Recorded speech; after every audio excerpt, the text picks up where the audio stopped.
Des moments avec Dieu avaient un temps de réflexion pour chaque jour.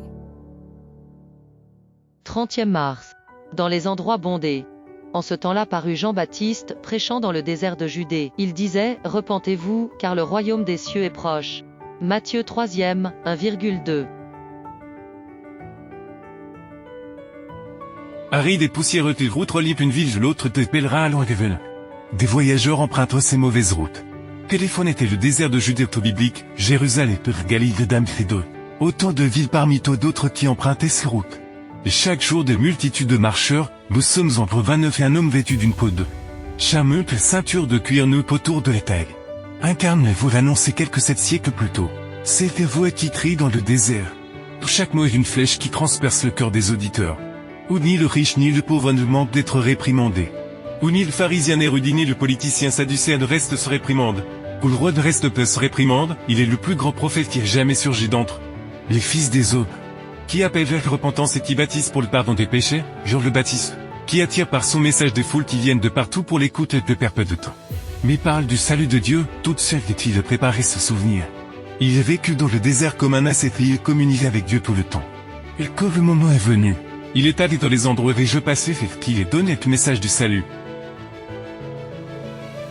À l'époque des voyages, les possibilités de contact avec des hommes et des femmes de toutes les classes sociales et de nombreuses nationalités sont plus nombreuses qu'à l'époque des Israélites. Les itinéraires de voyage ont été multipliés par 1000. Dieu a admirablement préparé le terrain. Les avantages de l'imprimerie sont à notre disposition. Nous disposons de Bibles et de publications en diverses langues expliquant la vérité pour ce temps, qui peuvent être acheminées rapidement dans tous les pays du monde.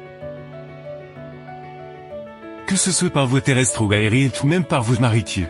Les voyages exigent de plus en plus d'itinéraires, il y a des champs que l'on ne verra qu'une fois. Dans ce livre dont on n'entendra plus jamais parler, eh bien, nous pouvons envoyer avec eux les semences du salut de Dieu et cette semence, portée dans les pays lointains.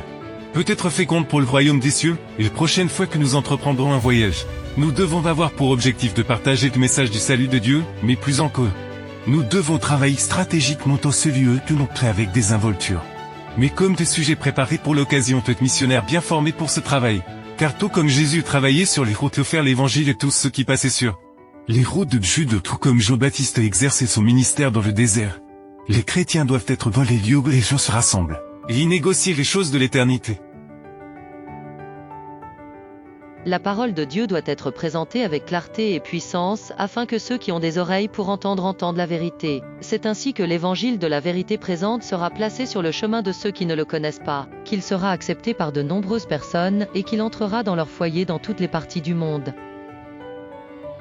Dans les stations thermales, les centres touristiques les plus célèbres, où se pressent des milliers de personnes aux quêtes de santé et de plaisir, il devrait y avoir des ministres et des colporteurs capables d'attirer l'attention des multitudes. Ne désirez-vous pas travailler pour le royaume des cieux? Ne souhaitez-vous pas accumuler des trésors pour l'éternité?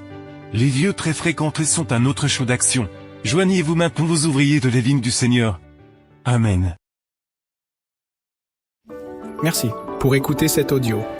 Nous vous invitons à partager avec votre. Contactez et visitez le site web.